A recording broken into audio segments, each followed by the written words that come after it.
Ricardo, cuando uno mira las perspectivas locales, hay dos maneras, o se habla de dos autopistas. Una, la autopista sanitaria, donde la mayoría del oficialismo y oposición coinciden en que las decisiones fueron bastante acertadas, y la autopista económica, donde ahí no se consulta a otras fuentes que las endogámicas, las propias.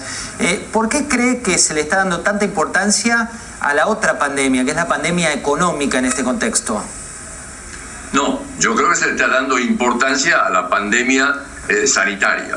Está claro que nadie conoce cómo funciona este virus y que hasta ahora la única forma de que se logró paralizar los efectos dañinos de la pandemia fue con el aislamiento. El caso más típico para ver es el caso de Suecia y Noruega. Suecia decidió que no haya aislamiento. Noruega decidió que haya aislamiento.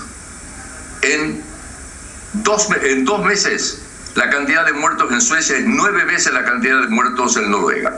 Pero al mismo tiempo, la tasa de desempleo en Noruega es 4% y la tasa de desempleo, digamos, en Suecia, al revés, en Suecia es el 4% y en Noruega el 14%. Uno quiere minimizar las muertes, pero la implosión económica también produce sufrimientos y muertes. Entonces, el gran desafío de la humanidad es cómo combino ambas cosas. Y por suerte las mejores mentes del mundo en este momento están trabajando en esto. Yo no sé si están consultando a otra gente sobre el tema de cómo resolver el problema económico, pero está claro que no puede ser tratado en forma independiente. Hay que tratar en forma simultánea la pandemia sanitaria y la pandemia económica.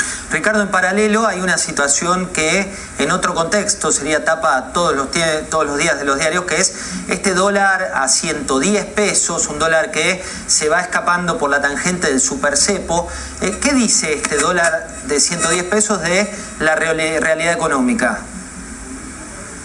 Mire, básicamente desde el principio de marzo, Argentina emitió 709.000 millones de pesos de base monetaria. Eso es equivalente al 42% de la base monetaria. Ese dinero fue a parar unos 130.000 en manos de los bolsillos de la gente y el resto está todavía en la liquidez de los bancos.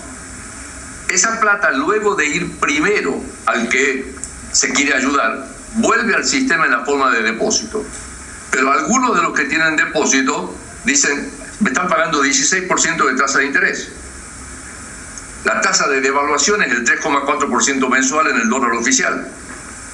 Es una locura. Entonces automáticamente dicen: voy a comprar dólares en el mercado paralelo. Pero ese dólar no tiene oferta.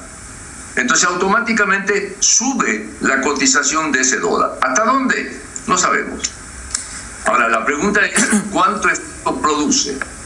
Produce algún efecto en precio, pero es totalmente falso de que los precios se manejen por el tipo de cambio paralelo. Hay algunos precios que se manejan por el paralelo, la inmensa mayoría van por el tipo de cambio oficial. Ricardo, una pregunta de Alfredo Sainz para usted. ¿Qué tal? Sí. Los argentinos tenemos recuerdo de dos grandes crisis, la de 1989, la hiperinflación y el 2001. ¿A cuál se parece más? ¿Cuál crees que hacia dónde vamos? ¿Hacia el 2001 o hacia 1989? En realidad le falta una que es la del 75 y es la que más se parece. Rodrigo. En el año 73, digamos, el gobierno entró con un déficit fiscal de 3,5 puntos del producto, un pequeño superávit comercial. Hizo un programa en el cual básicamente aumentó salarios, congeló precios, congeló tipo de cambio, congeló tarifas e hizo una enorme expansión crediticia. Como la economía estaba más cerca del pleno empleo, esa expansión crediticia produjo aumento de actividad económica, produjo deterioro del sector externo y produjo que suba la brecha en el paralelo. En ese momento hubo un evento externo que fue la suba del precio del petróleo, la triplicación. Y eso produjo una baja de los precios de las materias primas del 35% y Argentina pasó inmediatamente a tener un déficit comercial que antes tenía superávit.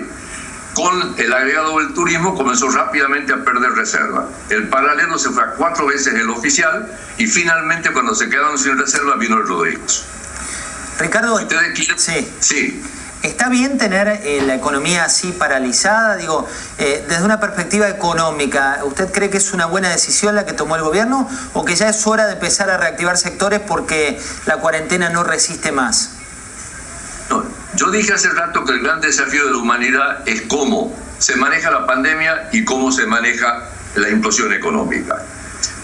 Yo no soy experto, digamos, en estas cosas, pero uno comienza a leer muchas cosas. Por ejemplo, la cantidad de infectados en el mundo es mucho más grande que lo que dicen las cifras oficiales, porque según las estadísticas chinas, más del 80% de todos los contagiados son asintomáticos o con síntomas leves.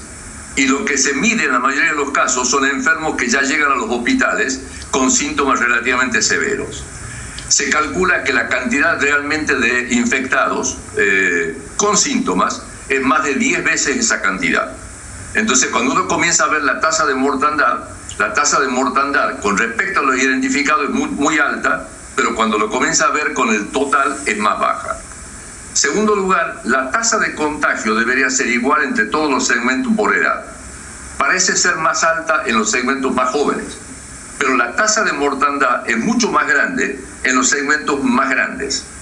Eso lo que está comenzando a indicar es de que la segmentación, qué se abre y qué no se abre, tiene que estar basada en componentes de edad, a pesar de todas las protestas que hay ahora en la Argentina.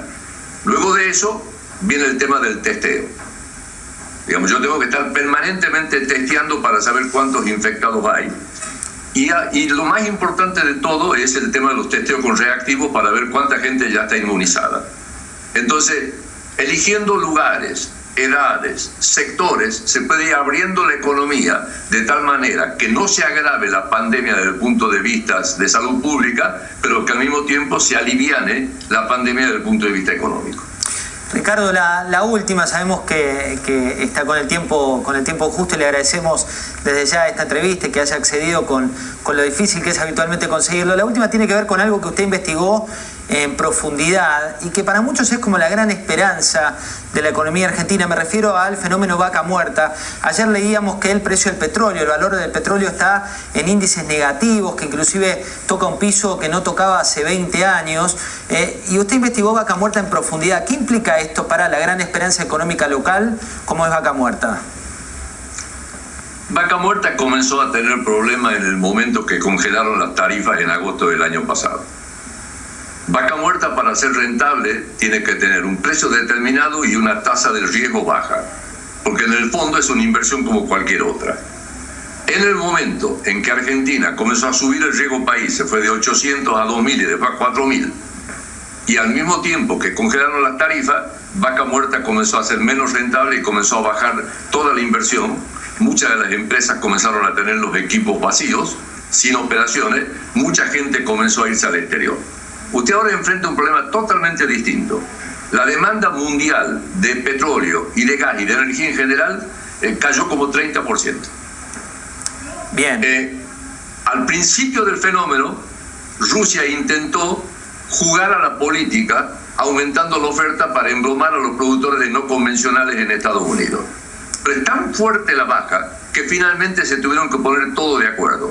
Pero no alcanzó, porque dicen que a partir de mayo van a bajar 10 millones de barriles diarios la producción y la demanda cayó cerca de 30 millones. Y la razón por la cual hay un precio negativo es que no hay dónde almacenarlo. Entonces prefieren pagarle para que se lo lleven, porque el almacenamiento es costoso. Como bien dice un chiste, si yo tuviera una pileta de natación impermeable, puedo ganar mucho dinero comprando, digamos, petróleo y dejándolo en una pileta. Ahora, en el corto plazo, vaca muerta, digamos, queda completamente paralizado. Ricardo, ahora sí la yapa, la última. Los precios, la inflación, lo que estamos viviendo, que se va a anunciar en los próximos días, que bajó en este mes de abril. ¿Es algo para ilusionarse o hay que estar preocupado por lo que viene? No, eso es exactamente lo que pasa en una situación como esa. Durante la gran recesión, el PBI nominal en Estados Unidos cayó 49%, en volumen 27% y el resto baja de precio de 27%. Usted en este momento la única demanda que tiene es de alimentos y básicamente de medicamentos y productos de la limpieza. En el resto de los sectores no hay demanda, porque directamente se paralizó toda la actividad económica y hay una implosión. Entonces la gente dice, en mi ti va a haber inflación. No, porque le estoy dando a la gente para que pueda comer.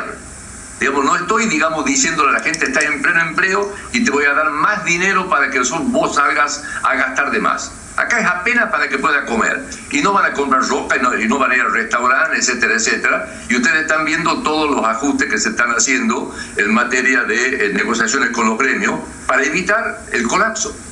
En Estados Unidos, en el cual la gente está muy acostumbrada a despedir, casos distintos de Europa, hubo 22 millones de nuevos pedidos de desempleo en una oferta laboral de 160 millones de personas. En Europa, que es mucho más difícil de pedir, la ayuda se la están dando directamente a las empresas. En Estados Unidos se la dan a la gente. Pero no le dan para que vaya y tenga, la vida loca. Se la dan básicamente para que puedan comer y gastar en lo mínimo. Y eso es lo que produce que en el corto plazo no haya inflación. Ahora, usted piensa en mañana. Cuando se recupere, y que esa es la gran discusión si va a ser en B y en U, y esté toda esa masa de dinero, es igual a lo que pasó en Estados Unidos en el 2009.